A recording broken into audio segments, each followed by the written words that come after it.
en piel cambia de color. El olor. Despide un olor terrible. Ese sucede con el cuerpo humano. ¿Por qué usted cree que hay tantísimas enfermedades físicas? ¿Por qué usted cree? ¿Usted cree que es voluntad de Dios? No. Y está sufriendo y todo, y tiene mil dolores y todo. Ay, yo sufro y lloro porque es voluntad de Dios. Marcos, esa no es voluntad de Dios, mensa. Eso es no conocer el amor misericordioso de Dios, de que Dios se apruebe, de que Dios convierta las cosas malas en algo bueno, sí. Pero no es voluntad de Dios que usted sufre, llore. Esa no es voluntad de Dios. A ver, sentido común. Padre, madre que le está escuchando, ¿usted le gustaría que su hijo sufriera con una enfermedad de cáncer? ¿Tiene lógica? ¿Cómo por qué Dios sería su voluntad de que nosotros sufriéramos? Ese no es Dios.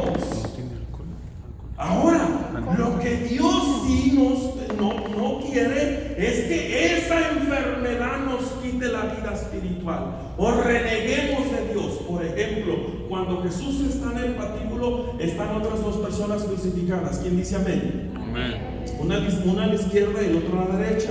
Uno de ellos voltea y, aún sufriendo el mismo suplicio, aún estando también de la misma manera que Jesús, sin vergüenza, no tiene vergüenza, aún así se burla de él y le dice: hey tú, no que tú eras el Cristo, si tienes tanto poder, bájate de la cruz y bájanos a nosotros también.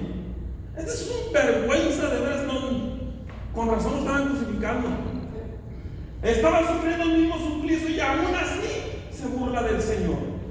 Pero el que está al otro lado, ¿qué le dice? hey tú, dice, tú y yo tenemos merecido esto por los crímenes que hemos cometido. Pero este hombre, ¿qué culpa tiene? Y le dice: Señor, acuérdate de mí cuando estés. En una declaración de arrepentimiento, que él estaba reconociendo su culpa. Yo acepto mi culpa, no me estoy quejando.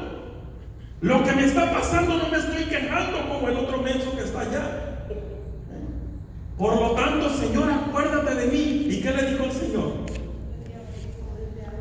Ciertamente. Hoy mismo. Hoy mismo. ¿Cuándo? Hoy. Hoy me dan un aplauso al Señor. Hoy mismo.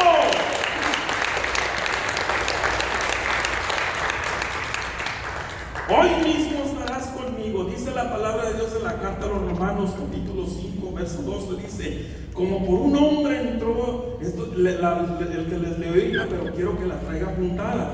Como por un hombre entró el pecado al mundo, y por el pecado entró la muerte. Así la muerte alcanzó a todos, y todos pecaron. Palabra del Señor. Amén. ¿Qué dice ahí? ¿Por un hombre quién? Pecamos. Por un hombre, o sea, ¿por quién es ese hombre? Por Adán. Adán y Eva, o sea, por él entró el pecado y por ese pecado entró la muerte. Quiere decir que en el momento que entró la maldad a través de nuestros primeros padres, ese cuerpo glorioso con el que Jesús, el que el Señor los había hecho, ahora iban a morir, se iba a deteriorar, se iban a enfermar, iban a sufrir. Si no hubieran pecado, ellos no hubieran conocido el sufrimiento. ¿Saben que en el cielo no se sufre? Dice: ay, miré la cara de mi abuela que está en el cielo y está llorando. ¿Cómo? Si en el cielo no hay llanto, dolor ni desesperación. Dice una señora ahí en el grupo de oración que yo iba, no les voy a decir en cuál porque no le echo de cabeza, pero está aquí detrás de ese cerro. Me dice así: ay, hermano Jaime, el otro día le estaba haciendo la comida a mi esposo que llegó del trabajo y estaba calentando las tortillas de esas que traje ahí del Toro Market. Y ay, ya dije: ¿de dónde? No va a ir a comer ahí. Entonces mira la carita de la Virgen que se pintó en la tortilla y estaba llorando. ¿Quién? ¿El esposo? ¿Usted? ¿O quién estaba llorando? La Virgen estaba llorando en la tortilla. Le dije: ay, hermano, usted no le gusta porque no se sabe la tonada. Le dije, ¿sabía que en el cielo no hay llanto, dolor ni desesperación? No me imagino a la Virgen llorando allá en el cielo. Dije, en el cielo no hay sufrimiento. Allá no, dije, por lo tanto, cuando usted vaya al cielo, cuando usted llegue al cielo, en el cielo no se sufre. Porque el cielo, si en el cielo se sufriera, entonces no sería cielo. En el cielo no hace falta ni sobra nada, porque donde está Dios no hace falta ni sobra nada. Aquí dice amén. Amén. Por lo tanto, esa es la gracia de Dios, que cuando nosotros llegamos allá, es un cuerpo glorioso y llega uno para la eternidad. Pero también dice la palabra de Dios que Cristo Jesús, con su muerte y su gloriosa resurrección, pagó todos nuestros pecados. ¿Pagó qué? Pero el que se arrepiente, el que se acerca al Señor, así como el crucificado que le dijo, yo tengo merecida esta pena.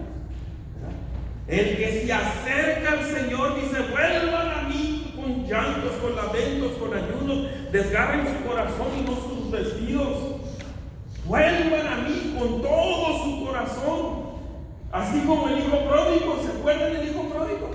Cuando fue y gastó toda la fortuna, le dio vuelo a la hilacha. Pero en el andar en el libertinaje, ¿cuáles fueron las consecuencias? Se gastó la lana. Perdió todo. Es decir, cuando nosotros nos alejamos de Dios, perdemos la gracia. ¿Me explico? Cuando estamos cerca de Dios, lo tenemos todo. Tenemos su gracia, dice el Señor, mi gracia te basta. Ahorita vamos a explicar lo que es esa gracia. Dice la palabra de Dios, porque todos pecaron, entonces están privados de la gracia de Dios. Fíjese lo que dice la carta de los Romanos capítulo 6 verso 22. Dice así la palabra de Dios. Dice, ahora en cambio, ustedes han sido liberados del pecado y sirven a Dios. ¿Quién le sirve aquí? Levanta su mano. Todos. Nomás los de este lado de acá, ¿no? Bueno, todos le servimos aquí. Fuimos liberados del pecado y le servimos a Dios. ¿Sabe por qué fuimos liberados? Levanten la mano los bautizados. Alabado sea el Señor por el bautismo para el perdón de los pecados. ¿Qué dice amén? Entonces le servimos a Dios. Hasta ahí vamos bien. Dice la palabra de Dios, sigue diciendo, y están cosechando los frutos cuando creen en santidad. Y en el final será una vida eterna. Voy a detenerme aquí tantito. Dice la palabra de Dios que nosotros nos entregamos pues a Cristo, le servimos a Él, o sea, venimos a la iglesia y vivimos una vida en santidad, o se le llama un estado de gracia. Si nosotros morimos en ese estado de gracia, si nosotros morimos en santidad, como dice el dicho, que Dios nos haga recompensarnos, usted va al cielo con el Señor a una vida eterna. ¿Quién dice amén? Den un aplauso al Señor. Dice la palabra de Dios, en la casa de mi Padre hay muchas mansiones. Me voy yo a prepararles un lugar. Le voy a preparar un cuartito ahí, le voy a preparar una casa. Dice, hay muchas mansiones. Dice, yo me voy primero. Es una promesa del Señor. Entonces sigue diciendo aquí, de ley 22, dice aún, y será la vida eterna, o sea, al lado del Señor. Dice, por una parte está el pecado. Híjole, también aquí vamos. Él nos paga con la muerte. Por otra está Dios. Él nos regala la vida eterna en Cristo Jesús nuestro Señor. Palabra del Señor. O sea, lo que está diciendo aquí la palabra de Dios, que cuando nosotros, si estando en esta vida nos salimos de Dios, ¿nos salimos qué? Nos salimos de su gracia. Si elegimos la vida de pecado y morimos en vida de pecado, dice aquí la carta a los romanos que el pecado trae la muerte, a una muerte eterna. Ay Dios, no pretendo acá meterle miedo, pero es la lectura que leyó el Padre y el tema que me tocó hoy. Y eso es lo que está diciendo ahí. Por otro lado, aquí mismo en la carta a los Romanos dice así.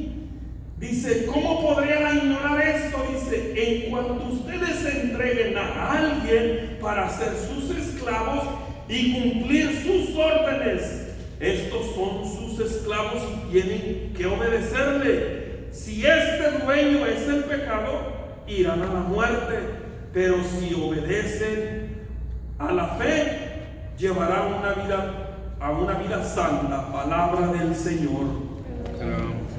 ¿Qué dice ahí la palabra de Dios? Dice que cuando uno se entrega al pecado, por decir así, vamos a poner un ejemplo. Si un ser humano se entrega, hay muchos pecados, pero hay 7 son peligrosos. Yo les llamo el cáncer espiritual. Que esos pecados, los 7, ¿cómo se llaman? Los 7 pecados, ¿qué? Capitales. ¿Por qué son capitales? Porque producen otros vicios, producen otros pecados.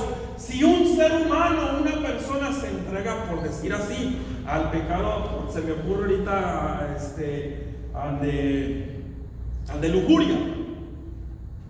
Si una persona se entrega a lujuria y es uno de los 7, entonces el demonio que sedujo a cometer ese pecado va a generar otros pecados. Y quiere decir que la persona, por ejemplo, se entregó a lujuria y de repente se le pone en la mente y cae en masturbación. Y como es lujuria, pornografía. Y como es lujuria, híjole, entonces adulterio. Y como es lujuria, fornicación. Y como es lujuria, pasiones desordenadas. Y como es lujuria, violación. Y como es lujuria, pedofilia, pornografía infantil. Y ahí se va la cadenita. Y ya no lo puede controlar. Ya no le impulsa a hacerlo. Se entregó, se hizo esclavo. Y todo esclavo tiene un amo. Ya no vive en estado de gracia, ya vive en pecado mortal. Cuando una persona se entrega a uno de estos 7, ya no puede parar. Continúa y continúa y continúa y se hace esclavo. Y dice la palabra de Dios, el padre no siempre estará en casa, pero permanece el hijo. Esto quiere decir que el esclavo tiene hijos, y ahora el demonio que los seduce a cometer este pecado dice, ese hijo también me pertenece. Por eso nunca han visto que el abuelo murió de borracho de ese vicio, y todos sus hijos son unos borrachales, y sus hijos de sus hijos también son peores, y siguen, continúan, y yo no estoy hablando de esto.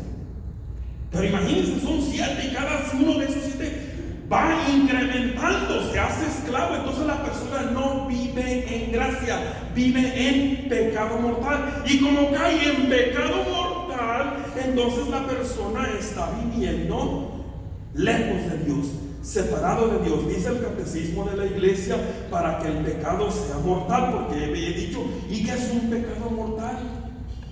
¿Qué es vivir en pecado mortal? ¿Cuál es la gravedad entonces, la consecuencia de vivir en pecado mortal? Dice el catecismo de la iglesia católica en el apartado 1859, dice que el que comete con plena conciencia y entero conocimiento, es decir, que cuando la persona sabe lo que está haciendo, sabe que esto está mal, tiene pleno consentimiento, tiene plena conciencia, y de maneras de babas va y se mete. Eso es mortal, porque sabías lo que estabas haciendo.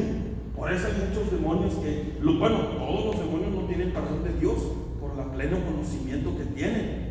Pero el vivir en pecado mortal es una cosa, y el vivir en vida, ¿cómo se llama, Jenny?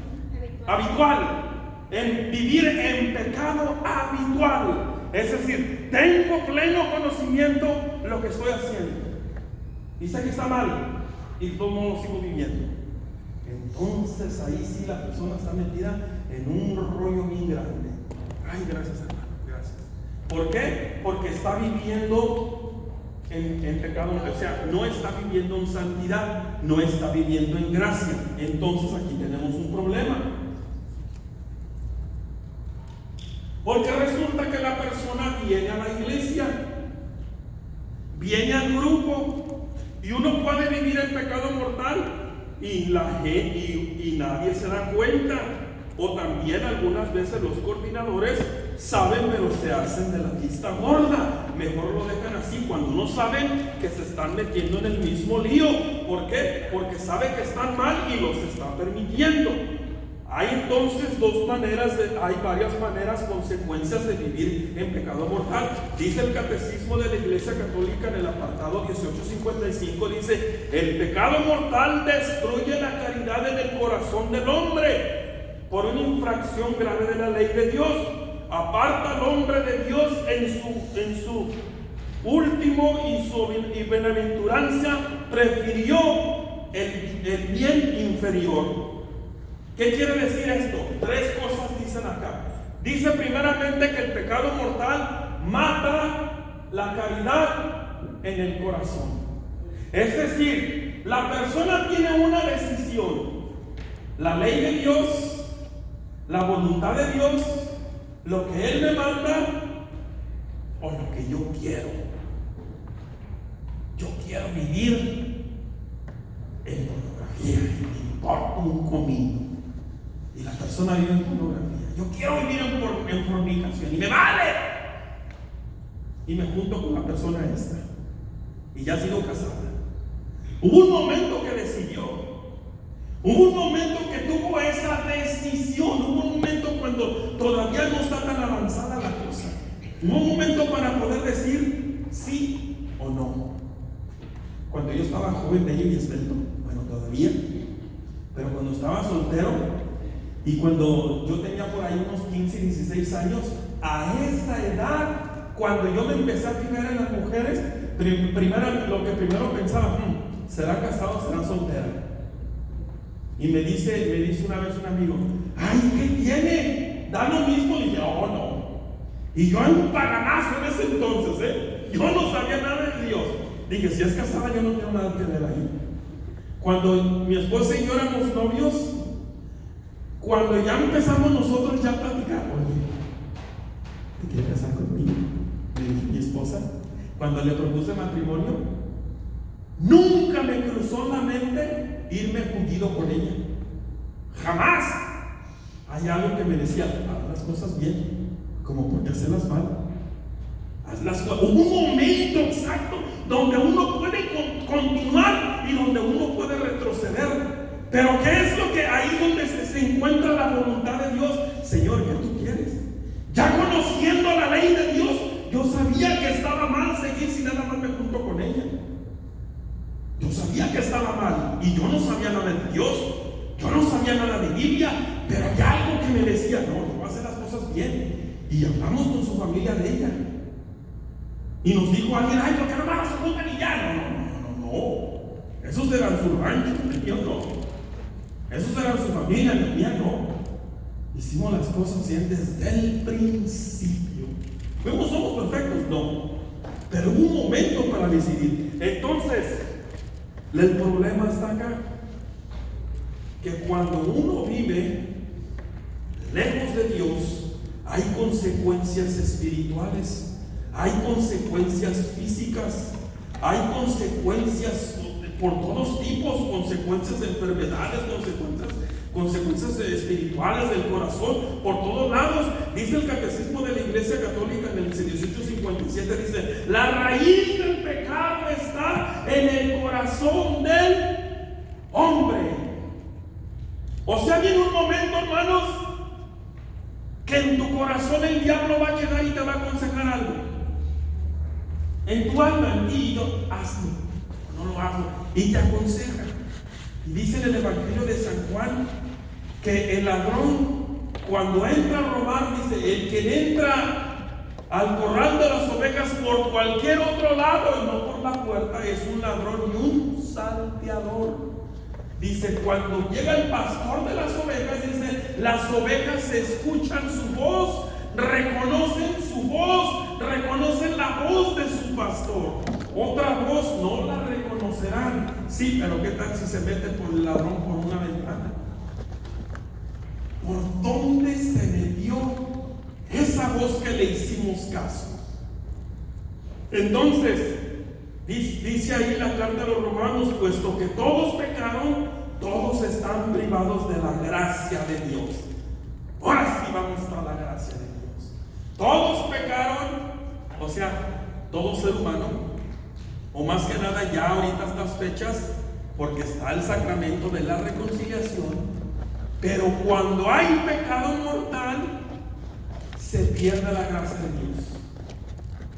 Y con gracia de Dios es una bendición grande. Por ejemplo, primero vamos a hablar de esto. La persona cuando está en pecado mortal no se puede confesar. Bueno, vamos a ver quiénes sí y quiénes no. Amén. Hay unos que sí, unos que no. Voy a explicar por qué. No puede tomar la Eucaristía si está en pecado mortal. ¿Quién dice amén? Amén. La pregunta acá es que si estando en pecado mortal y toma la Eucaristía, hijo, le dice la palabra de Dios que se traga su propia condenación. Y si sigues leyendo más adelantito, dice, por esta razón están todos enfermos. ¿Cómo dice la palabra de Dios? Por esa razón están todos enfermos. Hermanos, las enfermedades físicas no nacieron patológicas, genológicas. Es genética, porque mis abuelos, no, hermano, es la degeneración del mismo pecado. Acuérdense, este cuerpo fue hecho para nunca morir. El pecado trae muerte, primero enfermedad. El cuerpo se deteriora, miles de enfermedades. Esto es desde los inicios de la creación, no es algo que apenas empezó. Imagínense, póngase a pensar en sus descendientes, qué rama genealógica trae usted mismo. Sus papás, sus abuelos, tatarabuelos, sus bisabuelos, sus bisabuelos. O sea, ¿habrán tenido vidas santas? ¿Eran santos? ¿Cómo murieron? Antes nosotros de conocer al Señor, ¿cuántas veces usted tomó la Eucaristía indignamente? ¿Cuántas quinceañeras no fue y antes de conocer al Señor? ¿Cuántas bodas no fue y porque todos se van a comulgar? Usted le valió gorro, se paró a comulgar. ¿Usted cree que quedó nomás ahí nomás? No, hay una consecuencia, hermano. Está el castigo eterno que se borra con la confesión y está el castigo temporal y ese no se borra. El efecto del pecado, ese continúa y dice ahí la palabra de Dios, por eso están todos enfermos. Explíqueme usted a mí cómo un niño de 3 años tiene cáncer. ¿De dónde? ¿Cómo? ¿Cómo un niño nace deforme? ¿Cómo? La deformación del cuerpo, hermano. Entonces, a una persona en pecado mortal no se le impone las manos porque está en pecado mortal. Mire, déjeme explicarle algo. Por eso no hay sanación en los grupos de oración muchas veces, porque hay pecado mortal presente en el cuerpo. Cuando hay una herida grande en el cuerpo humano y hay pus, está suporando pus, ¿usted puede curarle, cerrarle la herida, coserle y ya? ¿Se puede hacer eso? ¿Qué necesita hacer? Limpiar, quitarle la pus, ¿verdad? Yo una vez miré como un niño le apachurraban una pata infectada, una herida, y me acuerdo que la mamá y una enfermera al niño le apretaban y chorros de pus con sangre salían, y yo, no me cosen así ya, y me dice la enfermera, no, mijo, tenemos que sacar toda la pus, porque si se cierra de esa manera, le cae gangrena en la patita al niño. Lo mismo con nosotros. Cuando nosotros estamos en los retiros de sanación, y la prédica buenísima, las oraciones buenísimas, pero la persona no pudo sanar. ¿Por qué? Porque hay presencia de pecado. Por eso, cuando usted vaya a una misa de sanación, tiene que ir bien confesadito, tiene que ir bien ayunado, para que la gracia pueda hacer su obra dentro de la persona. Por eso los predicadores, los pastores, por eso los servidores, antes de servir en un retiro, tienen que ir bien confesados, tienen que ir ayunados, tienen que ir bien orados, tienen que ir bien consagrados, para que la gracia fluya. Ahora, por otro lado, ya vamos a terminar, ¿verdad? Por otro lado, cuando hay presencia de pecado, ponga mucha atención. A los retiros solamente Dios sabe quién viene y en qué anduvieron. El servidor, ponga atención en esto. En los retiros de sanación no sabemos quién viene, en qué han andado. Si la persona vive en pecado mortal, lo que trae la persona se le puede venir al servidor. Y más si el servidor va e impone manos, dice la palabra de Dios. Ahí nomás para un dato, la primera carta de Timoteo, capítulo 5. A ver, ya vamos a terminar. Bueno.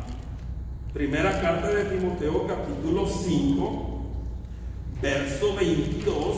Fíjese lo que dice la palabra de Dios. Dice: no impongan a nadie las manos a la ligera, no sea que te hagas cómplice de los pecados del otro. ¿Cómo dice? No sea que te hagas cómplice de los pecados del otro, o sea, al que le están imponiendo las manos. Dice: consérvese sin mancha. Los pecados de algunos hombres son conocidos antes de ser examinados. Los de los otros, en cambio, solo después. Palabra del Señor. Es decir, ahí le va, hermano servidor, porque no hay uno que otro babas por ahí de que están viviendo un pecado mortal y los dejan servir. Si la persona está viviendo el pecado mortal y va y toca a otro hermano, lógicamente, si están orando por él es porque tiene una enfermedad espiritual. ¿Quién dice amén? Amén. Si la persona no está en estado de gracia, lo que trae la persona se le viene. ¿Y qué trae si trae pecado de lujuria? Por ejemplo, le voy a dar un ejemplo, lo que sucedió. No le voy a decir en dónde, pero aquí cerquita, tras de ese cerro nada más, había una pareja muy bonita. Y aquel tío le impone las manos a alguien y no andaba bien, y era un matrimonio ejemplar. Y de repente al hermano aquel, de la nada, se le antoja la hermana de alguien más del grupo y se le pone entre los ojos.